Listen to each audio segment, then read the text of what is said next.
Hi, I'm Bill Atkinson with CTTS Safety Products, and welcome to the CTTS CDL training series. Today we'll be talking about the general knowledge test. Now there are a total of 7 tests on all of the CDL exams.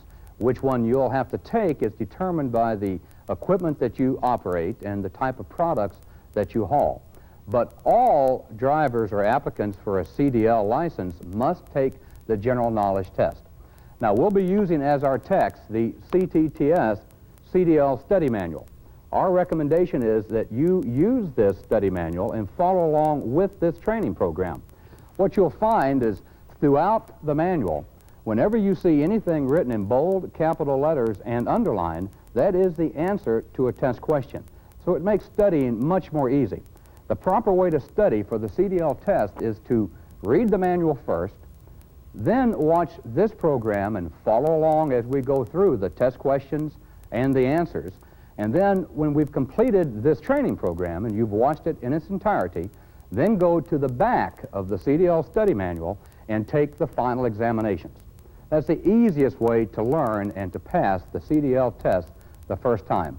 So let's go on now with the general knowledge CDL test. When approaching a curve, what should you do? What does the state CDL manual say that you should do when you're approaching a curve? And their answer is you always downshift before you enter a curve so that you can accelerate slightly as you go through the curve. Now, a lot of folks get this kind of confused, and what do they mean by accelerate as you go through the curve?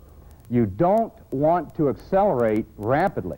This is why you slow down before you get to the curve by downshifting if you're driving a vehicle that does have a stick shift. Slow down. As you enter the curve, you accelerate slightly, not enough to pick up a lot of speed, but to maintain your speed, and that will help to hold you in the curve. When driving a commercial vehicle with a height over 13 feet, what should you do? And the correct answer to that is that whenever you approach a clearance that is questionable, you're not sure exactly what the height is, even though it may be posted that it's 13.6 or 13.2, you should always slow down and make sure that you have enough clearance to get under that underpass or that overpass.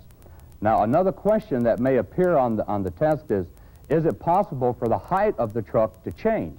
And the answer to that is yes, absolutely it is. When a truck is loaded, say with 40,000 pounds, it's going to be sitting down on the springs. Therefore, you'll have more clearance. And it's certainly possible that you could go under a low underpass, unload, and then come back out and not be able to get back under the same underpass that you got under the first time, because after you took all the weight off the truck, then the springs raised up and the height changed enough that you were not able to get back under. When should you use your high beams? And the correct answer to that, and the way it will appear when you go down to take your CDL test, is always use your high beams when it is safe and legal to do so. Now, another question is, what is controlled braking? And before we can answer what controlled braking is, we need to know what the definition of controlled braking and of another type of braking that's called stab braking. Controlled braking means that you press on the brake pedal very, very firmly, almost to the point of wheel lockup, so that your vehicle stops as quickly as you can.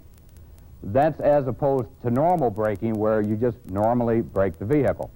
Stab braking, however, on the other hand, and this is only used in emergency situations, stab braking is when you step on the brake pedal hard enough to lock up the wheels, but then as soon as the wheels lock up, you then release the brake pedal and the wheels begin to roll again. The reason you do that is that once they lock up, you lose all steering control. It's going to continue sliding in a straight line. So the minute it locks up, you take your foot off, They begin to roll again, and that way you regain your steering control, and then you slam the brakes down again and lock them up. And that's stab braking. So the question is, what is controlled braking? Controlled braking is squeezing the brakes firmly without locking them up. Another term for controlled braking is also called squeeze braking, squeezing them until the point, or just before the point, of wheel lockup. When should you use stab braking? And the answer to that is whenever an emergency is occurring and you must stop as quickly as possible. While driving on a two-lane road, an approaching vehicle begins to drift into your lane. What should you do? Now, this is a situation that sometimes is hard to understand, and it's certainly hard for drivers to do. But if you're going down the road and there's another vehicle approaching you, and say it's late at night and perhaps this individual has gone to sleep, and he's now begun to drift into your lane of traffic, what's the correct response, or the correct response for you? And the correct response in all situations is to drive right. In other words, drive right off the road if that's necessary. You see, if you were just to brake and come to a complete stop in your roadway, then that vehicle could come right on and hit you head on.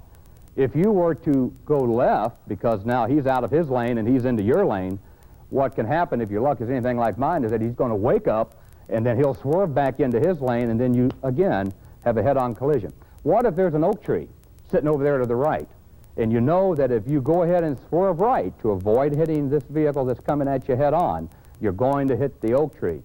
Well, the correct answer is still steer to the right. It's better to hit the oak tree at, say, 50 miles an hour than for you to be going 50 miles an hour and a car coming at you at 50 miles an hour, and you both hit at 100 miles an hour. If you experience a rear wheel acceleration skid, what should you do? Well, before I can answer that, let me explain to you what an acceleration skid is. In a combination vehicle, say a tractor trailer, for example, and those of you that drive tractor trailers have probably had this happen to you. You're going up a slight upgrade, and either it's raining or maybe it's snowing a little bit, and you give it just a little bit too much power, and your drive wheels, the wheels with the power on them, spin out. That's called an acceleration skid or an acceleration spin or an over-acceleration spin or skid. So the question is, how do you prevent that? What do you do if that occurs? And the correct response in all situations is real simple. Take your foot off the accelerator. When you stop putting power to the drive wheels, then the acceleration spin or skid will stop. When fighting a fire, what is the first thing you should do? Now, what that question is really referring to is that if you're going down the road and you notice that your vehicle is on fire, what should you do? And the correct response is to get off the road as quickly as possible, get the vehicle parked, but park it away from any buildings or other people or anything that is flammable. Now, let's talk about vehicle fires just for a second. There are certain types of vehicle fires that can occur on a commercial motor vehicle, and they can be caused from fueling, they can be caused by tires that have overheated, they can be caused by electrical shorts in the engine. There's just a number of different things that can cause a vehicle to catch on fire. But what I want to say is this, is that if the fire, say for example, is back in the cargo compartment, the worst thing you can do is to go back to your cargo compartment and open up the doors in order to use your fire extinguisher to put the fire out. The reason for this is that the minute you open the doors, you then provide that fire with just a ton load of oxygen, and what happens when you have the oxygen, the fire then can flash out and begin to grow immediately, and what you could end up getting is a real funny looking haircut if it flashes out and singes you. Also in the engine compartment, under the hood, if you have a fire there, the absolute worst thing you can do is to pop open the hood in order to try to put the fire out, because again, what you've done is provided that fire with the oxygen it needs to grow.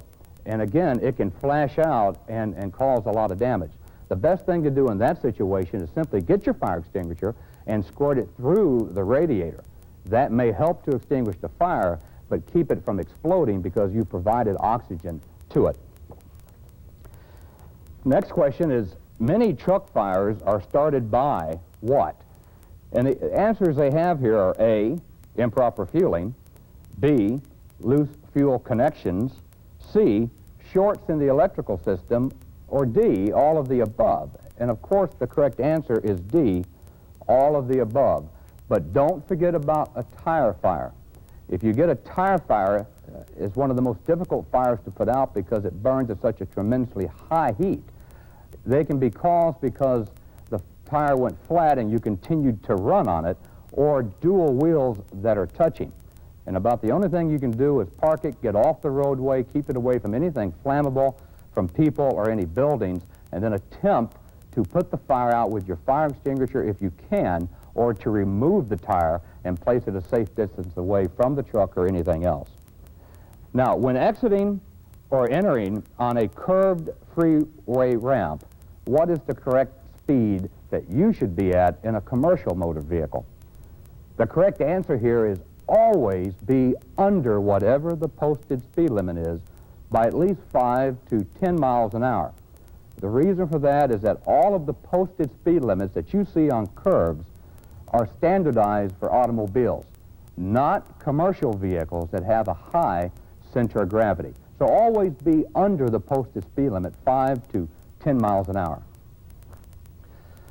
When can you tell when is the proper time to shift your vehicle?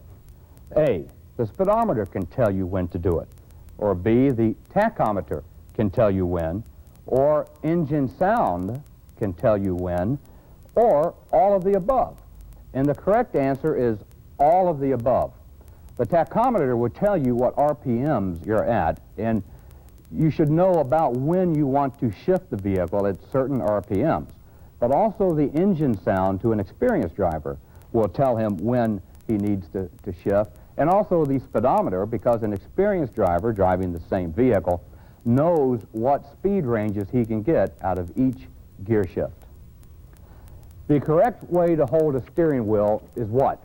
Now this is kind of silly because on the state CDL study manual, the answer is simply hold the steering wheel at opposite sides of the wheel. Now that can get confusing because opposite sides of the wheel could be here, or it could be here too, couldn't it?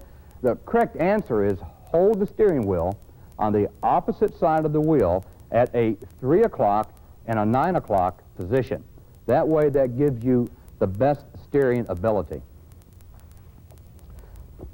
When driving down a long downgrade, what gear should you use? The correct answer can only be go down a long downgrade in a lower gear than the one you use to climb up the hill.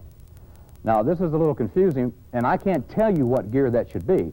And the reason I can't is that if you're driving a vehicle that has a large engine, or maybe a tractor trailer with a large engine and not a lot of weight on it, you might be able to go all the way up the hill without ever downshifting. But when you start to go down the hill, you'll have to downshift and use a gear that will allow you to use the braking effects of the engine as you go down the downgrade. That way you're not relying solely on the brakes of the vehicle. If you have a tire blow out on you on the steering axle while you're going down the road, what should you do? Now, folks, I'm going to tell you something that you may not agree with, and in fact, we'll probably go through a lot of questions today that you're going to question. You're going to say, man, I've never done it that way. And that's okay. For some of you old-timers, you're going to learn some new techniques, and I think you'll learn some things that are pretty interesting. But the one thing that you do have to remember is this. The state is who has set up, or the federal government and the states have set up the CDL test questions. And they have determined what's going to be the correct answer and what's going to be the incorrect answer. There'll be some you may not agree with. But the one thing for sure, it's dealer's choice here, and the state and the federal government are the dealer. And so you're going to have to learn to answer some of these questions the way they want them answered if you want to pass the CDL test. Now, what do you do if you're going down the road and all of a sudden one of your front tires blows out there on the steering axle? Well, we feel like the correct response is is to take our foot off the accelerator and slam on the brakes and get that thing stopped as quick as we can.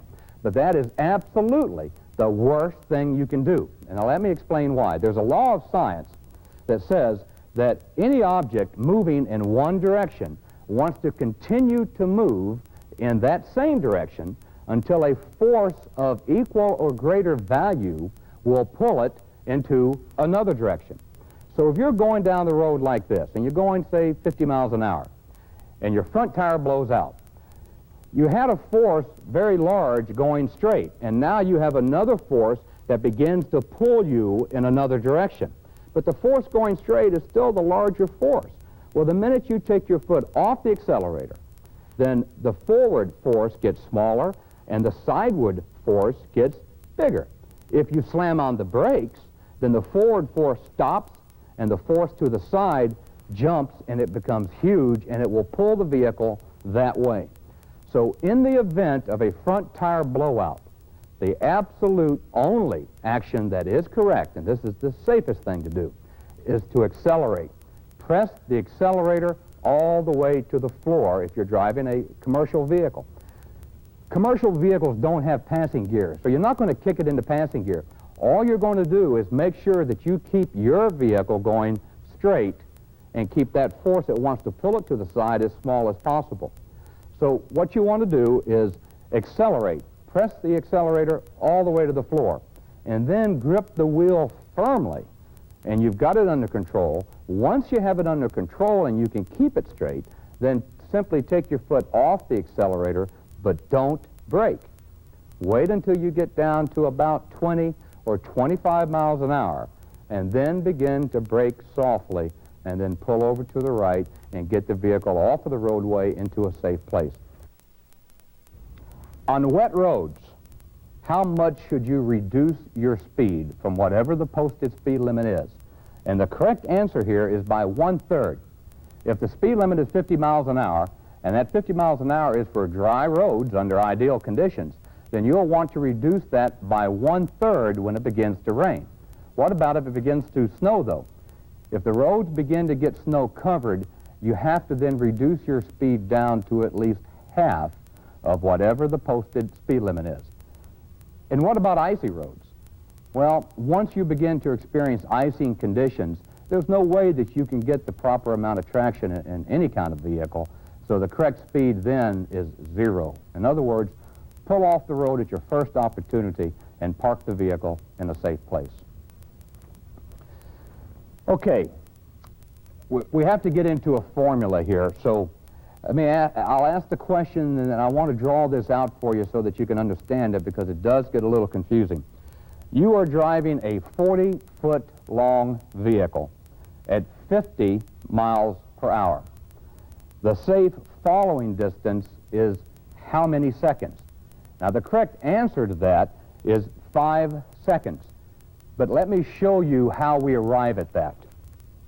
The regulation says that for every 10 foot of vehicle length, you want to be 1 second behind the vehicle in front of you for speeds up to 40 miles an hour. So it's 1 second for each 10 feet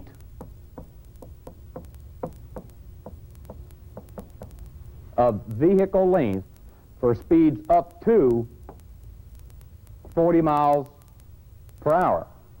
So if you have a 50-foot long vehicle, 50 foot long, and you're traveling at 50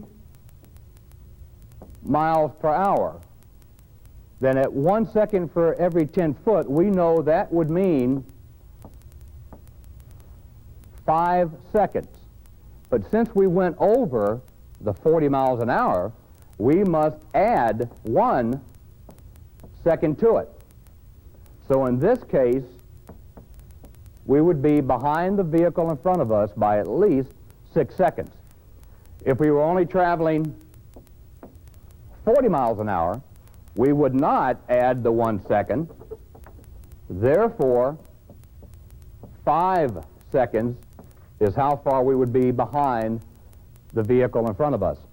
Now, how do we determine, though, that we're behind that vehicle by 5 seconds, that truck or that car that's ahead of us? And there's a real simple way to do that. As you're driving down the road and there are other cars or trucks or buses in front of you, as one of them passes a landmark, let's say, for example, there is a tree alongside the road, or there's an overpass, and the car in front of you passes under the overpass, and you can see the shadow hit the back of that car. Well, you start counting to yourself, 1,000, 2,000, 3,000, 4,000, and keep counting until your truck or your bus gets to that same shadow. Once you do that, then you'll know that if it took 4 seconds to get there or it took 6 seconds to get there, that's how far you are behind that vehicle that's in front of you. If you'll continue to practice that as you drive, you'll get to where it's really a habit, and you'll get to where you know what about 4 seconds is or about 5 seconds. But just remember the formula. It's 1 second for every 10 foot of vehicle length for speeds up to 40 miles per hour, and then you add 1 second to that for speeds over 40 miles an hour. Okay, the next question. Which of the following vehicles will have the longest stopping distance? An empty truck, or a loaded truck, a bobtail tractor, or an automobile?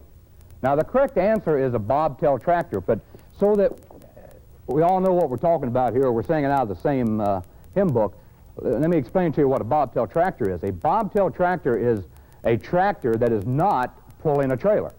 And we call that a bobtail. That vehicle has the least amount of stopping distance of just about any vehicle on the road. Now, the other answers were a loaded truck or an empty truck. What do you think will stop in the shortest amount of distance? A truck that's, say, loaded with 40,000 pounds, or a truck that's running empty? When I ask that question, most drivers will tell me, well, obviously, the empty truck will stop the shortest because it's not carrying all that weight. And that's wrong. It's absolutely wrong. The heavier truck will stop in the shortest amount of distance. The reason for this is that's the truck that's carrying the 40,000 pounds. And so all of that weight is pressing down on the tires, which are pressing down on the pavement and creating the most amount of friction. And so the heavier truck will always stop in the shortest distance. And then the truck that's empty will go actually further, but a bobtail, or in the way we asked the question here, a bobtail tractor will stop in the longest distance. It will skid further because the whole braking system on that vehicle is designed to stop up to 80,000 pounds, yet there's only about 17 or 18,000 pounds there, so it's very light and it's going to slide the furthest. Okay, let's talk about the emergency equipment that you have to carry in your vehicle, whether that's a truck or a bus. How many red reflective triangles are you required to carry? And the answer there is that you must carry at least 3 red reflective triangles. But there's a couple other items that you also have to carry that's part of what they call the emergency equipment. One is spare fuses. If your truck uses fuses or your bus uses fuses, you must carry spare fuses. Now, if your truck uses circuit breakers, then you don't have to worry about the spare fuses. The next item that you must carry, and this is required under the Department of Transportation, is a fire extinguisher. And the fire extinguisher has to be properly charged and properly mounted. Now, why is it so important? I mean, we know why it's important that it be charged. If it's not charged, the darn thing ain't going to work when you need to use it. But why does it have to be mounted properly? If you've ever been in a situation where you had a fire extinguisher in the cab of your vehicle and it wasn't mounted and it was bouncing around and accidentally it got set off because you hit a big bump and it got thrown up and it came down and the little pin fell out, if you've ever released accidentally a fire extinguisher in the cab of your truck, it's going to look like it's snowing in there, and you'll know why the regulation says that you've got to have it properly mounted. Okay, how often are you required to inspect your truck, or within how many miles are you required to inspect your truck after you've started the trip? The answer there is that you must stop within the first 25 miles and check your vehicle to make sure that everything is okay. what they want you to do is get out, do a brief walk around, and make sure that any cargo securement devices, which could be tarp straps or chains or just the doors at the back of the vehicle, are still closed. So the question is, once you start a trip, how soon after you start do you have to stop and check the vehicle? And the answer is within the first 25 miles. Okay, you're driving your vehicle and the front wheels lock up because you applied the brakes too hard. What will happen to that vehicle? And the answer there is that the vehicle will always slide in a straight line. It makes no difference. Once you lock up those front wheels, you can turn that steering wheel all the way to the left, or you can turn it all the way to the right, but it will continue in a straight line as long as the front wheels are locked up. The only way to regain steering control is to take your foot off of the brake pedal. In the state CDL study manual, and when you go down to take the actual CDL written test and then take the actual CDL skills test, what do they say is the number of steps you must take when you're checking for the pre-trip inspection? And the pre-trip inspection is when you check out your truck before you leave on a trip. You'll have to do that when you go down to take the CDL skills test. How many steps are in the pre-trip inspection? And the correct answer is 7. The state suggests that you follow a 7-step procedure for the pre-trip inspection. Now let me also just say this. You're not required to follow that 7-step procedure, and it really doesn't make a difference if you follow that one exactly. But whatever how you do it, whatever you determine is going to be the best way for you, do it the same way every time. In other words, keep it consistent. If you don't keep it consistent, then what will happen is that you may forget one step, or you may forget to check this item, or forget to check this item. So as you're learning the pre-trip inspection and getting ready to go down and take that skills test, always do it the same way every time, and you'll find that that will help you. When driving, what is the